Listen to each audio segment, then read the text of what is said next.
세상에 떠도는 기묘한 괴담들. 첫 번째 이야기, 파주에 귀신 나오는 아파트에서 실제로 겪었던 실화괴담. 파주에 사는 사람이라면 거의 다 안다는 유명한 귀신 아파트가 있습니다. 과거 공무원이 아내를 토막살인한 사건이 있었던 바로 그 아파트입니다. 이번엔 이 아파트에 얽힌 이야기를 풀어볼까 합니다. 제가 살았던 것은 아니고 제 아내가 과거에 살았던 곳으로 지금도 그녀의 친정집이기도 합니다. 이 아파트는 신축임에도 불구하고 벌레가 많고 매년 화재와 같은 좋지 않은 일이 자주 발생했다고 합니다. 이상하게도 아파트 한가운데 약수터가 있는데 이는 수맥이 흐르는 곳이라는 말도 있습니다. 더 대박인 것은 이 부지가 원래 오래된 공동묘지터였다는 것입니다. 즉, 그 약수터의 물은 예전 공동묘지터를 지난 물이라는 거죠. 처음엔 묘지 부지라는 이유로 허가가 나지 않았지만 결국 강행되어 아파트가 지어진 곳입니다. 그래서인지 파주에 오래 산 사람들은 이 아파트가 새 아파트인데도 값이 싸도 잘 들어가지 않고 주로 외지인들이 입주한다고 합니다. 특히 공무원들이 많다고 하네요. 시간이 흐르면서 현재는 집값이 많이 올랐지만 당시에는 아이들이 귀신을 봤다는 소문이 많아 비슷한 시기에 지어진 다른 아파트로 이사가는 사람들도 많았다고 합니다. 이번에는 제 아내가 직접 겪었던 일을 풀어드릴게요. 초등학생 시절의 가위눌림. 아내가 초등학생일 때의 일입니다. 그 당시엔 귀신을 믿지 않았지만 학교에서 같은 아파트에 사는 아이들이 모여서 무섭다는 얘기를 하고 있었습니다. 한 아이가 자다가 13층 창문 밖에서 사람을 보았다며 귀신을 봤다고 얘기했죠. 아내도 무섭긴 했지만 크게 신경 쓰지 않았습니다. 그날 밤 집에 와서 자려는데 아파트에 귀신이 산다는 생각이 자꾸 떠올랐다고 합니다.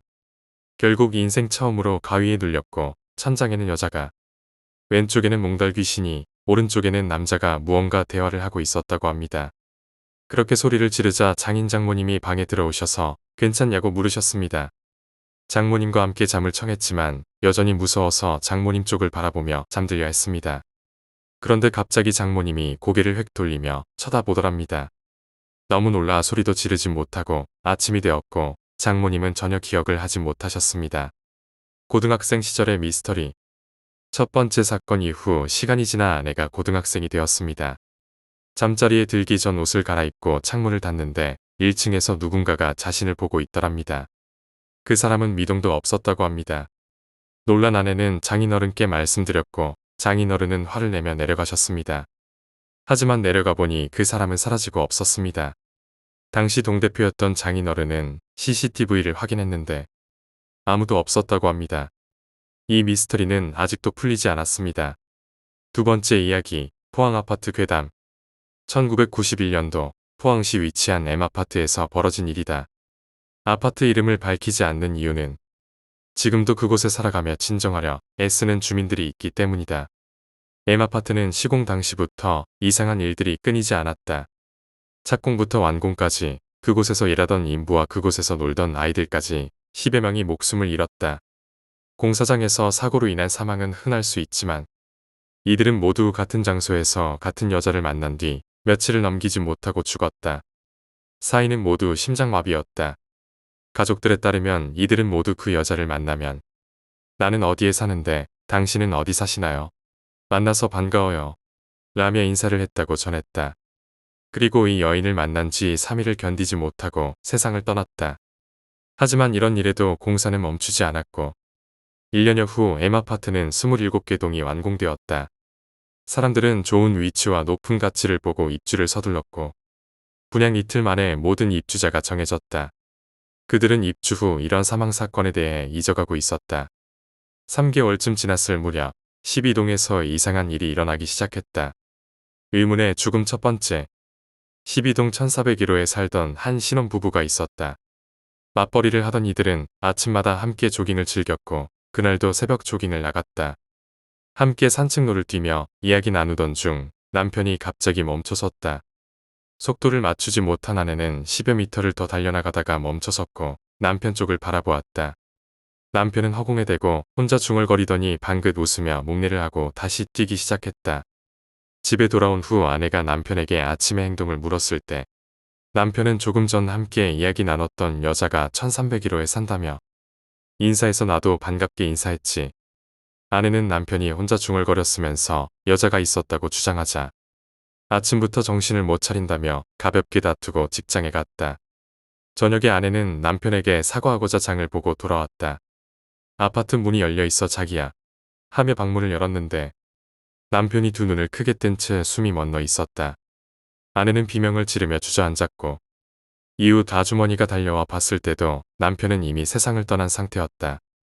이해할 수 없는 남편의 죽음에 아내는 오열했고 아침에 남편이 만났다는 1301호의 여자가 떠올랐다.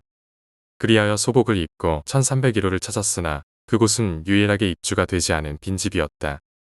그럼 남편이 만났다는 여자는 누구였을까? 의문의 죽음 두 번째. 1401호 남편이 죽은 지 일주일이 지났을 무렵 12동 808호에서도 사건이 발생했다. 808호는 금슬 좋은 40대 부부의 집으로 자식은 없었지만 늘 웃음이 끊이지 않았다. 그날 밤 남편이 아내에게 1301호 여자를 봤는데 자신을 알아보고 인사했다고 말했다. 아내는 이전에 1401호 남편이 여자를 보고 사망한 것이 떠오르며 불안에 휩싸였으나 남편은 아무 일 없을 거라며 아내를 진정시켰다. 그럼에도 아내는 남편이 잠든 후에도 남편의 가슴에 귀를 대고 숨소리를 확인했다. 그러다 잠이 든 아내는 깜짝 놀라 깨어나 남편의 심장을 확인했는데 남편은 이미 숨이 멎어 있었다. 두 눈을 크게 뜨고 허공을 바라보고 있는 남편을 본 아내는 울부짖었지만 남편은 이미 차가운 시신이 된 후였다. 의문의 죽음 세 번째. 12동에서 연이어 발생하는 죽음의 사람들은 겁에 질렸고 하나둘 집을 내놓기 시작했다. 그러나 소문은 이미 퍼질 대로 퍼져 집값은 급격히 하락했다. 그 와중에 12동 705호에서도 사건이 발생했다. 이곳은 시골에서 유학 온 학생이 노부부에게 새들어 사는 집이었다. 노부부는 자식처럼 학생을 아꼈고 학생 역시 노부부를 부모처럼 여겼다. 808호 남편이 죽은 지 며칠 지나지 않아 학생은 1301호 여인을 보았다며 겁에 질려 집으로 돌아왔다.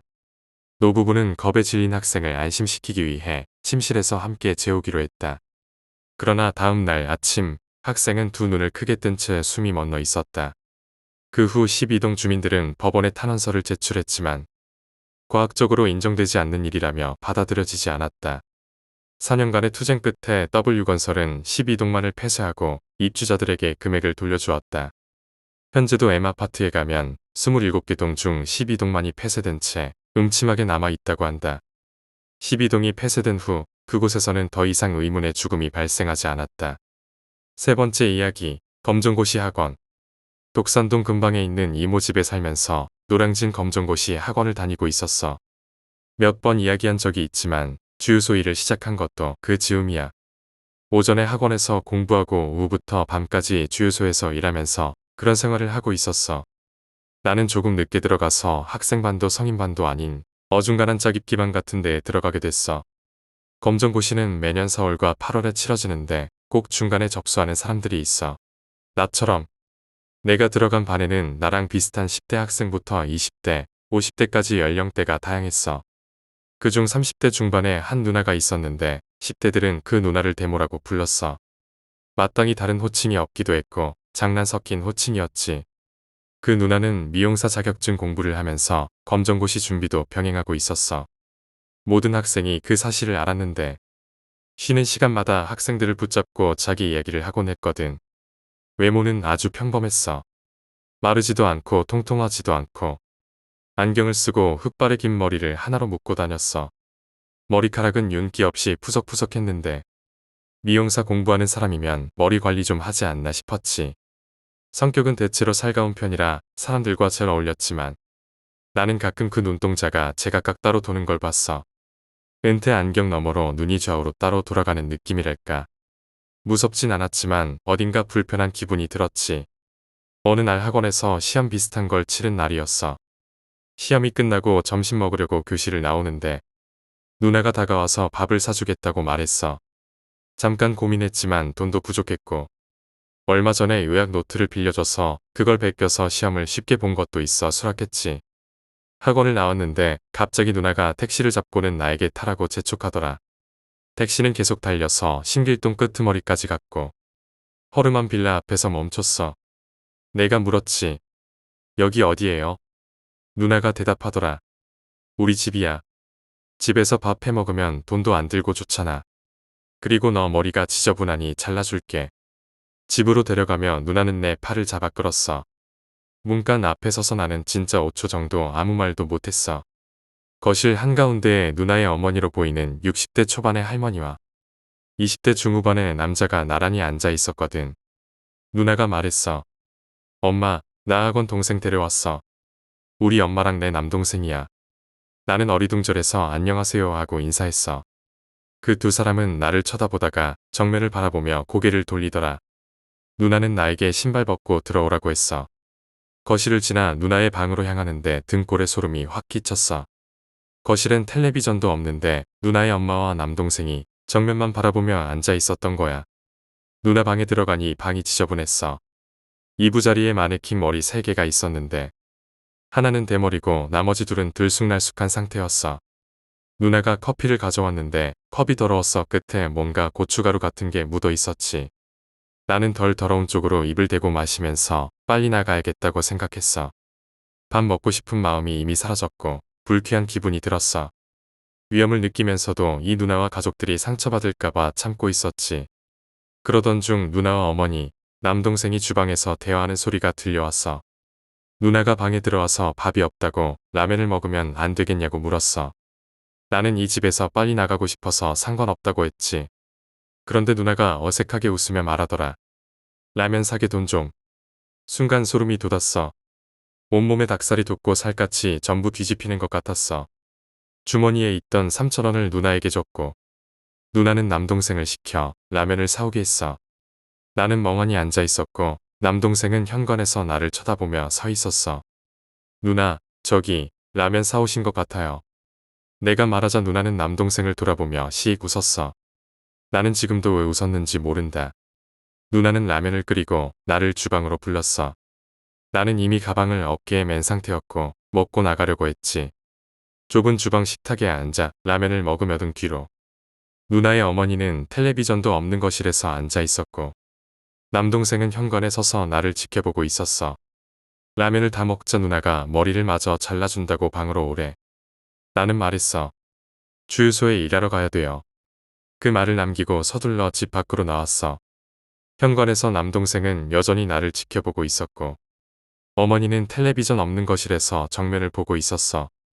그리고 문을 열자마자 어머니가 목청이 찢어질 듯 웃기 시작했어. 나는 미친 듯이 뛰었어. 그리고 친구에게 이 이야기를 전했지. 그 다음 날 누나가 나를 불러 학생들이 담배 피우는 비상계단에서 묻더라. 친구한테 얘기했어? 나는 부인했고 누나는 날 떠보듯 물었지만 나는 더 이상 할 말이 없었어. 결국 학원을 그만뒀고 수원으로 이사해 혼자 공부해서 검정고시를 통과했어. 그 후 친구에게 들었는데 누나가 정신병력이 있었고 약혼자를 찔러 구속된 적도 있었다고 하더라. 네 번째 이야기, 해운대. 2000년대 후반, 저는 부산 해운대구 비동에서 살고 있었습니다. 태권도 관장이 되는 게 꿈이어서 열심히 태권도 체육관에 다녔고 중학교 2학년 무렵부터는 관장님을 보조하며 수업을 돕는 사범 보조 일을 했습니다. 당시 저희 체육관에서는 한 달에 한 번 수십 명의 관원이 모여 토요일부터 일요일까지 합숙을 했습니다. 여름철 합숙 첫날의 마지막 일정은 동네 근처에 있는 S 공동묘지에서의 담력 훈련이었어요. 묘지 입구에는 화장터가 있었고 산을 낀 공원 같은 곳이었습니다. 초등학교 1학년 아이들부터 6학년 아이들까지는 5분 간격으로 혼자 이동했고 중등부 관원들은 어린 아이들과 함께 이동했죠. 저는 사범 보조라서 도착 지점에 먼저 올라가 아이들을 기다렸습니다. 보통은 고등부 형과 누나들이 중간중간 숨어서 아이들이 길에서 벗어나지 않도록 지켜봐 주었고 겁 없이 올라가는 아이들을 놀래켜주기도 했습니다. 코스가 길지 않았고 근처가 안전한 곳이라 모두 겁을 먹지는 않았어요. 그런데 그날은 조금 달랐습니다. 아이들 중 몇몇이 정말 무서워하며 올라왔고 평소와는 다른 모습이었습니다. 정신없이 횡설수설하는 아이, 울음을 멈추지 못하는 아이, 사색이 되어 달려오는 아이 등 평소 볼 수 없는 반응들이었죠. 저는 그 아이들에게 무엇이 그렇게 무서웠는지 물어보았습니다. 겁을 먹은 아이들은 모두 누나가 귀신 분장을 하고 겁을 줬다며 묘지 앞에 서서 울다가 본인을 바라보며 손짓했다고 말했습니다. 천천히, 아주 천천히 손짓을 했다고요. 저는 누나를 어디서 보았고 무슨 분장을 했는지 물어봤습니다. 아이들은 코스 중간 지점에서 봤다고 했고 검은색 한복 같은 것을 입고 있었다고 했습니다. 그 말을 듣고 저는 소름이 돋았고 시간마저 얼어붙는 듯한 느낌을 받았습니다. 첫째, 누나는 그날 합숙에 오지 않았고 참가한 중고등부 관원들 중 여자도 없었습니다. 둘째, 저희는 담력 훈련에서 귀신 분장을 한 적이 한 번도 없었고 검은색 한복은 상복을 떠올리게 했습니다. 셋째, 누나를 봤다는 아이들이 모두 12살이었다는 점입니다. 저는 일단 아이들을 진정시키려 했었지만 저 역시 마음이 흔들려 쉽지 않았습니다. 마지막 아이들까지 모두 도착하고 관장님께 조용히 이 일을 말씀드렸습니다. 관장님은 묘지 측에서 담력 훈련을 도와주러 온 사람이라고 재치 있게 둘러대며 아이들을 진정시키셨습니다.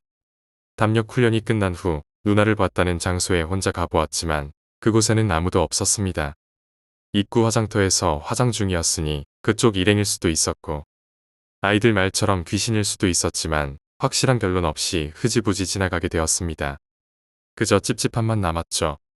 그날 이후 담력 훈련 중에 귀신이 나왔다는 소문이 퍼졌고 학부모님들 귀에까지 들어가면서 그 뒤로는 담력 훈련을 가지 않았습니다. 하지만 가끔 궁금해집니다. 어째서 12살 아이들에게만 보였는지, 그 여자는 무엇이 서러워 아이들에게 오라고 손짓했는지, 혹시나 아이들 중 하나라도 그 손짓을 따라갔더라면 어떤 일이 벌어졌을지요.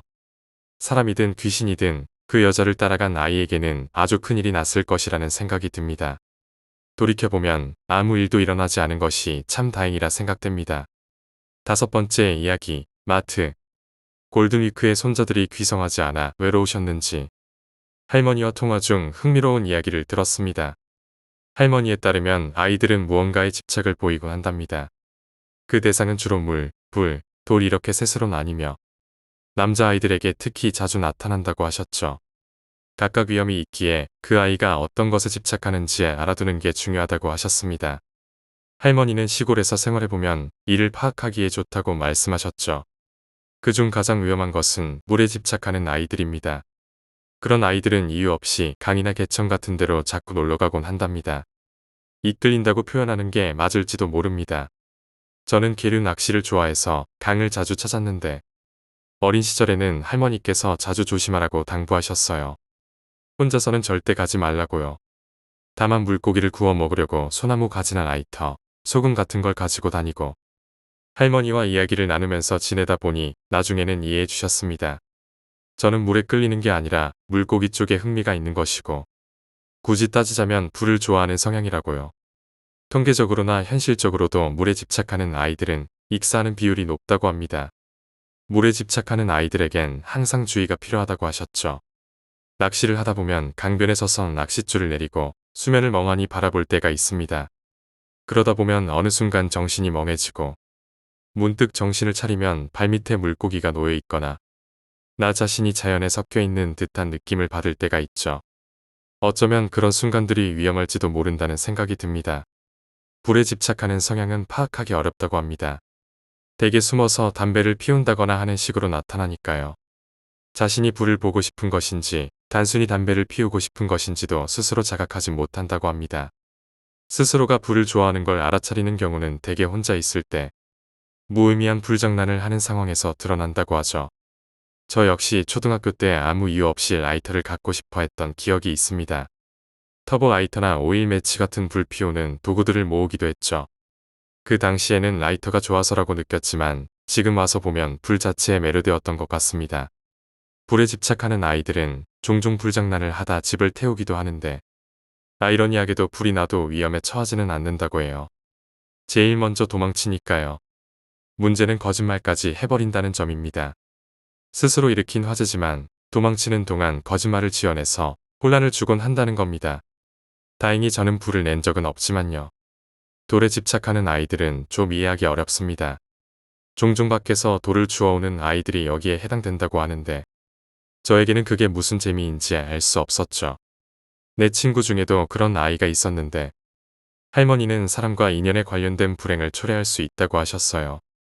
그게 언제 어떤 불행을 가져올지는 전혀 모르는 일이라서 다루기 어려운 부분이죠. 적당히 주의를 주면 평범한 돌은 주워오지 않겠지만 가끔 특정 돌의 파장이 맞아 이끌리는 경우가 있다고 합니다. 그런 돌은 무언가에 영향을 줄 가능성이 크다고요. 할머니 말씀으론 이런 아이들에게는 무슨 일이 생기기 전에 앵마기를 하거나 그런 돌들을 보이지 않는 곳에 두어야 한다고 하셨습니다. 이 이야기는 특별한 체험담이나 귀신 이야기는 아니지만 어쩐지 계속 마음에 남아 이렇게 적어봅니다. 이런 경험을 하는 사람들도 분명히 있을 것 같네요. 6번째 이야기, 학교 괴담. 어느 날 고교생 남녀 4쌍이 한 집에 모여 무서운 이야기를 하고 있었다. 밤이 깊어지면서 그들은 호기심과 기대감으로 공포 체험을 해보기로 했다. 그러나 그들이 고른 곳은 흔한 흉가가 아닌 자신들이 다니는 학교였다. 사실 공포 체험 자체보다도 남녀 무리로 무서운 곳을 돌아다닌다는 재미를 원했기 때문이다. 게다가 학교는 지은 지 100년 가까이 된 오래된 건물이라 밤에 보면 꽤나 무서운 분위기를 풍겼다. 학생들은 서둘러 짝을 지어 한 쌍씩 학교 주변을 돌고 오기로 했다. 학교 안으로 들어갈 수는 없었기 때문에 학교 주위를 한 바퀴 빙 도는데 20분 정도가 걸릴 예정이었다. 첫 번째 커플이 모두의 놀림을 받으며 떠들썩하게 출발했다. 하지만 20분이 지나도 30분이 지나도 그들은 돌아오지 않았다. 도대체 둘이 뭐하는 거야? 라는 농담이 나오자 두 번째 커플이 출발했다. 그러나 그들도 역시 돌아오지 않았다. 세 번째 커플도 처음에는 가벼운 마음으로 희덕댔지만 두 번째 커플이 돌아오지 않자 점점 긴장하기 시작했다. 그들은 남은 커플에게 반드시 다른 커플들을 발견하면 곧바로 돌아오겠다고 약속하고 출발했다. 하지만 세 번째 커플도 돌아오지 않았다. 첫 번째 커플이 출발한 지 이미 2시간이 지난 시점, 네 번째 커플의 여자아이는 걱정이 되어 울기 시작했다. 그러자 남은 남자아이는 이렇게 말했다. 모두 우리를 기다리고 장난치는 걸 수도 있으니까 나 혼자 다녀올게. 그런데 만약 30분이 지나도 내가 돌아오지 않으면 경찰에 바로 연락해. 절대로 기다리지 마. 그렇게 말하고 그는 달려갔다. 하지만 그 남자아이도 돌아오지 않았다. 홀로 남겨진 여자는 두려움에 떨면서도 그래도 1시간을 기다렸다. 그러나 여전히 아무도 돌아오지 않자 그녀는 결국 경찰서로 향했다. 경찰이 출동해 학교 주변을 수색했지만 그 7명은 쉽게 발견되지 않았다. 이윽고 밤이 지나고 아침이 되었을 무렵 드디어 7명을 발견할 수 있었다. 고등학교 운동장 구석에 오래된 구체육관이 있었고 그 체육관 화장실에서 7명 전원이 목을 매단 채로 발견된 것이다. 여자아이의 증언에 따르면 그들은 자살할 이유가 없었지만 타살의 흔적도 발견되지 않았다. 결국 수사는 수험생들의 집단 히스테리성 자살로 마무리되었다고 한다. 7번째 이야기, 지역괴담. 건물을 저주하는 인부. 제가 살던 동네에는 4층짜리 빌라가 있었습니다. 외부에서 보면 1층이 지면에서 약 1m 50 정도 높은 위치에 자리 잡고 있었고 지면에는 빌라 지하실 쪽 창문이 몇 개 나 있었습니다. 그런데 어느 날부터 동네 아이들 사이에서 인부 귀신 이야기가 떠돌기 시작했습니다. 그 이야기는 이렇습니다. 밤 10시가 넘은 시각 고등학교 야자를 마치고 돌아오던 한 남학생이 공사장 인부 차림의 남자가 망치를 들고 건물 외벽을 내려치고 있는 광경을 목격하게 됩니다. 학생은 누군가 빌라를 훼손하려 한다는 생각에 소리치며 남성에게 다가갔습니다. 그 순간 남자의 얼굴이 반쯤 으깨져 피가 흐르고 있는 것을 보고 학생은 놀라 비명을 질렀습니다. 학생의 비명 소리에 동네 주민들이 빌라 밖으로 나왔고 그 순간 남성은 호련히 사라졌습니다. 이후 이런 일이 빈번하게 일어나 동네 어르신들은 무당에게 가서 물어보았고 무당은 빌라 건설 당시 낙사한 인부가 원한을 품고 밤마다 빌라를 망치로 내려친다고 했습니다. 동네 아이들은 이 빌라가 원래는 5층이었는데 인부가 계속 내려쳐서 1층이 반쯤 땅에 묻혔다고 생각했습니다. 그래서 현재 1층이 원래는 2층이었으며 빌라가 점점 땅속으로 가라앉고 있다고 여겨졌습니다. 버려진 아기의 울음소리. 밤 12시쯤 텔레비전을 보던 아주머니 한 분이 하품을 하며 채널을 돌리고 있었습니다. 그때 밖에서 아기 울음소리가 들려왔습니다. 아주머니는 야밤에 웬 나귀 소리인가 싶어 집 밖으로 나가 보았습니다. 집 현관을 나서자 아주머니는 집 앞 놀이터 가로등 밑에서 바구니에 놓인 갓난아기를 발견했습니다. 누가 아기를 버린 건가 하는 생각에 놀라 아주머니는 놀이터 쪽으로 달려갔습니다. 바구니에 다가간 순간 가로등 불빛이 깜빡이더니 아기는 흔적도 없이 안개처럼 사라져 버렸습니다. 당황한 아주머니는 아기를 찾아 주변을 둘러보았는데 그때 검은 고양이 한 마리가 놀이터 시소 위에 앉아있는 것이 눈에 들어왔습니다. 고양이는 아주머니를 뚫어지게 쳐다보다가 시소에서 내려와 엄마라고 울며 어두운 길가로 걸어가 버렸습니다. 이후 아주머니는 무속인에게 찾아가 이 일을 물었고 무속인은 아기의 원혼이 고양이에게 씌어 친엄마를 찾고 있다고 말해주었습니다. 낚시꾼. 어느 날 동네에서 초등학생 2명이 실종되는 사건이 발생했습니다. 아이들은 부모님께 놀이터에서 친구들과 놀고 오겠다고 말했지만 저녁이 되어도 돌아오지 않았습니다. 부모님과 동네 어르신들, 경찰까지 동원되어 아이들을 찾았으나 소용이 없었습니다. 며칠 후 동네 저수지에 한 낚시꾼이 밤에 몰래와서 전기 충격기로 불법 낚시를 하고 있었습니다. 기계를 이용해 저수지에 전기 충격을 가한 후 떠오른 물고기를 그물로 끌어모았습니다. 그물을 땅으로 끌어올리던 중 묵직한 느낌에 신이 나서 그물을 당기던 낚시꾼은 순간 충격에 얼어붙었습니다. 그물이 땅에 닿으면서 저수지 바닥에 있던 돌에 걸려 찢어졌고 그 틈으로 죽은 물고기와 함께 팽팽히 부은 초등학생 시체 2구가 쏟아져 나왔습니다. 죽은 아이들과 눈이 마주친 낚시꾼은 그 후 시름시름 앓다가 죽었다고 전해집니다. 동네 아이들 사이에서는 이 아이들이 저수지에서 놀다가 낚시꾼이 가한 전기 충격 때문에 물에 빠져 죽었다는 소문이 한동안 돌았습니다. 8번째 이야기, 하이힐. 부산으로 이사 간 지 한 일주일쯤 지나자 옆집에서 여자가 찾아오더라고. 그것도 한밤중에만. 게다가 그 여자가 올 땐 항상 내가 잠들기 직전이었는데 딱 의식이 희미해질 무렵 하이힐을 신은 채 계단을 올라오는 소리가 들렸어. 근데 뭐랄까 또각거리는 소리가 아니라 뛰어오는 소리 같았어. 그렇게 매일 밤 시달렸지. 한 2주 정도 계속되니까 옆집 남자가 부러운 마음 반. 자고 싶은데 못 자서 짜증나는 마음 반이었어. 그런데 문득 이상하다는 걸 깨달았어. 비몽사몽한 상태라 착각일 수도 있지만 옆방에서는 그 이후로 대화 소리가 안 들리는 거야. 아파트 방음이 잘 안 되는 편인데 말이지. 더 이상한 건 그 여자가 항상 우리 집 앞을 지나간다는 거야. 내 집은 복도 끝에 위치해 있고 우리 집보다 안쪽은 벽인데 말이야. 이상한 느낌을 알아차린 후 일주일 동안은 있을 수 없는 옆집으로 가는 여자의 발소리를 듣고 있었어. 그런데 그 일주일 후부터는 여자의 발소리가 내 현관문 앞에서 멈추기 시작했어. 문 앞을 왔다 갔다 하는 거야. 그렇게 또 일주일이 지났어. 무섭긴 했지만 너무 피곤한 상태라서 그냥 잠들어 버리고 냈고 아무 일도 일어나지 않은 채 아침을 맞았어. 그런데 요즘은 그 발소리가 내 집 안으로 들어오더라. 평소처럼 내 집 앞에서 왔다 갔다 하다가 갑자기 더 이상 움직이지 않고 현관 앞에 서 있는 거야. 솔직히 쫄렸어. 지금까지는 계속 움직이기만 해서 그저 헤매는 듯 했는데 이번엔 가만히 멈춰 있는 거야. 이제 큰일 났다. 엿된 것 같아. 그렇게 생각한 순간 온몸이 굳어버렸어. 당황하고 있는데 발소리가 집 안에서 들리는 거야. 문을 연 기억이 없는데 우리 집 안으로 들어올 리가 없잖아. 근데 이제 방 문 앞에서 소리가 들려. 그녀와 나 사이에는 벽 하나만 남았어. 느릿느릿 뭔가를 찾는 듯이 방 안을 돌아다니는 소리가 들려. 계속 움직일 수 없는 상태에서 위험하다라고 생각하고 있는데 발소리가 방 문 앞에서 멈췄어.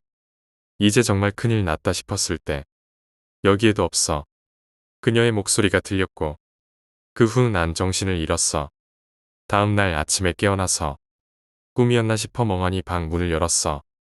어젯밤 일이 꿈이 아니었음을 알게 해주는 수많은 발자국이 방 안바닥에 찍혀 있었지. 그것도 오른쪽 하이힐 발자국들만. 9번째 이야기, 전라남도 괴담들. 여수.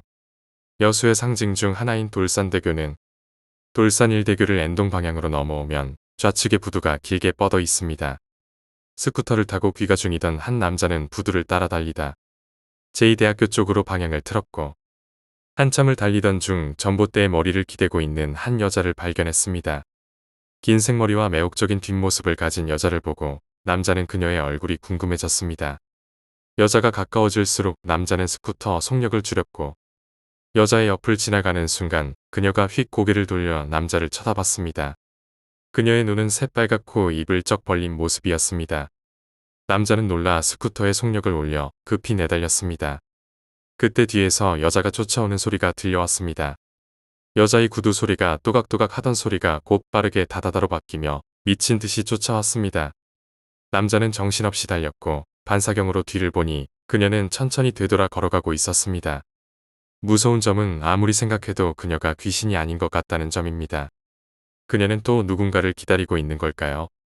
순천. 고등학교 시절 제가 살던 동네엔 귀신이 나온다는 유명한 골목이 있었습니다. 저는 한 번도 본 적이 없지만 어떤 친구는 피투성이 남자 귀신을 봤다고 하고 다른 친구는 음산한 여자 귀신을 봤다고 하는 등 여러 소문이 무성한 골목이었죠. 하루는 야간 자율학습을 마치고 같은 아파트에 사는 친구와 집으로 돌아가던 길이었습니다. 그 골목을 지나게 되었는데 이유 모를 소름이 돋았습니다. 그때 뒤에서 바스락 소리가 들려 뒤를 돌아보니 무섭게 생긴 할머니가 바로 뒤에서 저를 노려보고 있었습니다. 직감적으로 귀신이라는 생각이 들었지만 아는 척하면 안 될 것 같아 못 본 척하며 길을 걸었습니다. 한참을 걸어가다 뒤를 돌아보니 한 여자가 핸드폰을 하며 골목으로 걸어오고 있었고 그 앞에는 할머니가 있었습니다. 두 사람이 부딪힐 것 같았지만 할머니는 여자를 피해 옆으로 비켜갔습니다. 몸이 떨리기 시작해 친구에게 귓속말로 뒤에 할머니 귀신 보여? 라고 물어봤습니다. 그러자 친구가 웃으며 당연히 보이지. 저 할머니 귀신 아니야. 라고 말하더군요. 그 할머니는 골목 옆 허름한 집에 혼자 사시는 분이라는 겁니다. 귀신이 아니라는 사실에 안도하며 집에 돌아왔지만 여전히 그 골목은 두렵게 느껴졌습니다. 10번째 이야기, 강원도 괴담. 첫 번째 이야기. 강원도 원주의 K유원지에서 하루를 보내고 민박집에서 잠을 자게 된 일행이 있었습니다. A는 새벽 4시쯤 잠에서 깨어 주변을 둘러보고 있었는데 낯선 아이가 물가에서 혼자 놀고 있는 것을 보았습니다. 그 아이는 어느새 A의 옆으로 와서 손을 잡고 말했습니다. 엄마가 형이랑 같이 오라고 했어. 아이는 A를 강 쪽으로 끌고 갔고 A는 영문도 모른 채 강을 향해 이동하며 두리번거리며 아이의 보호자를 찾고 있었습니다. 하지만 아이가 향하는 곳은 바로 강물이었습니다. 긴 머리의 여자가 수면 위로 얼굴만 내민 채 A를 바라보고 있었습니다. 아이의 힘이 어찌나 센지 A는 저항도 못하고 끌려가며 소리를 지르고 있는데 누군가 뒤에서 A를 붙잡았습니다. 뒤를 돌아보니 민박집 아주머니셨고 아주머니는 강을 바라보며 외치셨습니다. 형주 엄마, 그만해. 남편도 애도 데려갔으면 이제 됐잖아. 그 순간 A를 붙잡고 있던 모든 것이 사라졌습니다. 후에 A는 아주머니께 사연을 여쭤봤지만 대답을 들을 수는 없었다고 합니다. 두 번째 이야기. 원주의 한 중학교 뒤편에는 주택과 골목이 굉장히 많았습니다. 저는 중학교에서 한 여자 고등학교로 가는 길에 있는 집에서 살고 있었는데 고등학생 때 학원을 갔다가 집으로 돌아오던 길이었습니다. 그날은 비가 올 듯 습하고 흐린 밤이었고 저는 골목길로 들어섰습니다. 그런데 한 여자가 벽에 머리를 기대고 이마를 툭툭 부딪히고 있었습니다. 술에 취한 사람인가 싶어 경계하며 지나치는데 뒤에서 계속 툭툭툭 하고 머리를 부딪히는 소리가 들려왔습니다. 그러다 갑자기 그 소리가 멈췄습니다. 괜히 무서워져서 돌아볼지 말지 고민하던 끝에 결국 뒤돌아보았는데 여자는 없었습니다. 저는 걸어온 길을 바라보며 서 있던 상태였는데 그 순간 제 등 뒤에서 툭 하고 누군가 이마로 부딪히는 느낌이 났습니다. 너무 놀란 저는 고래고래 소리를 지르며 집까지 달려갔습니다. 요즘은 그날 일 때문인지 늦은 시간에 혼자 다닐 수가 없습니다. 11번째 이야기, 축구클럽. 근처 대학교 유소년 축구클럽에서 뛸 적의 이야기입니다. 아마 초등학교 저학년 무렵이었을 거예요. 참고로 저는 예나 지금이나 축구를 잘하는 편은 아닙니다. 여름방학 합숙으로 깊은 산속에 있는 숙소에 가게 되었습니다. 정확히 기억은 나지 않지만 녹음이 우거진 곳으로 대학교에서 관리하는 시설인지 의외로 잘 정돈된 곳이었어요. 저는 아버지와 함께 갔습니다. 자연잔디 그라운드에서의 연습은 꽤 즐거웠고 밤에는 책장에 꽂혀 있던 베르세르크를 읽었던 것 같습니다. 무서운 이야기는 여기서부터 시작입니다. 셋째 날 밤 여름방학 합숙의 연례 행사로 담력 시험을 하게 되었어요. 매년 기획 내용이 바뀌곤 했는데 그 해에는 금지된 방에 들어가서 10분간 버티기라는 규칙이었습니다. 제 기억이 어렴풋해 다소 차이가 있을 수 있지만 방은 클럽 코치의 개인실로 보였습니다. 다다미 6장 정도 크기의 방이었고 벽장이 있었습니다.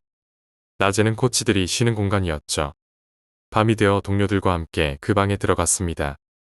방 안 여기저기에는 부적이나 지피년 같은 무서운 장식이 잔뜩 붙어 있었고 어린 마음에 엄청 겁이 났습니다. 그 무렵 저는 귀신 같은 걸 쉽게 믿었으니까요. 지금 와서 생각해보면 분명히 꾸며놓은 티가 났을 텐데도 당시에는 그저 무서웠습니다. 동료들과 방에 들어와 작은 목소리로 서로를 격려하며 둥그렇게 모였고 코치가 문을 닫았습니다. 10분 동안은 절대 목소리를 내서는 안 된다. 라는 규칙이 있어서 모두 입을 다물고 둥글게 서서 움직이지 않았습니다. 한동안 바깥에서 들리는 벌레 소리만 들려왔습니다. 체감으로 약 2분 정도 지났을 무렵 벽장을 쾅쾅 두드리는 소리가 들리기 시작했습니다. 불규칙한 리듬의 소리였습니다. 벽장 안에 누가 들어있나 보다 하고 생각했지만 겁이 나서 온몸이 떨렸습니다. 주변 친구들은 아직 여유가 있어 보였지만 지금 와서 생각해보면 벽장에 숨은 놀래키는 역할도 꽤 무서웠을 겁니다.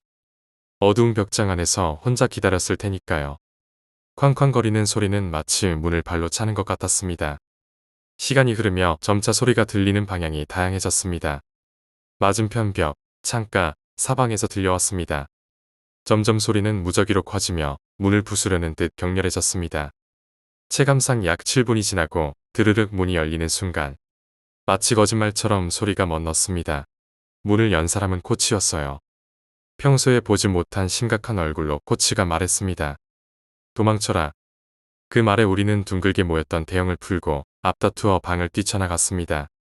저는 맨 앞에서 달려나가 아버지에게 달라붙어 울었습니다. 울지 않은 친구들도 불안한 표정이었어요. 그날 담력 시험은 그대로 중단되었고 코치의 지시로 모두 평소보다 일찍 잠자리에 들었습니다. 다음 날 아침 코치에게 벽장에는 누가 들어가 있었어요? 하고 물어봤습니다. 그러나 코치는 아무도 없었어. 어제는 위험했다. 모두 무사해서 다행이야. 라고만 대답했습니다. 그 방을 예를 들어 101호라고 하면 그 방은 건물의 맨 끝 방이었습니다. 벽장은 102호와 맞닿은 벽 쪽에 있었고 반대편 벽은 두터워서 그렇게 큰 소리를 낸다는 건 어려운 일이었어요. 창문 쪽 역시 깊은 산속에 어두운 곳에 사람을 세워둘 리가 없었습니다. 생각할수록 오히려 더 무서워졌습니다. 첫 합숙에서 겪은 트라우마로 인해 그 후로 여름 합숙에는 참여하지 않았습니다. 당시 코치들도 모두 떠났고 축구 클럽을 그만둔 지 오래라 이제 와서 확인할 방법도 없습니다. 진이는 알 수 없지만 당시 저에게는 정말로 무서운 체험이었습니다.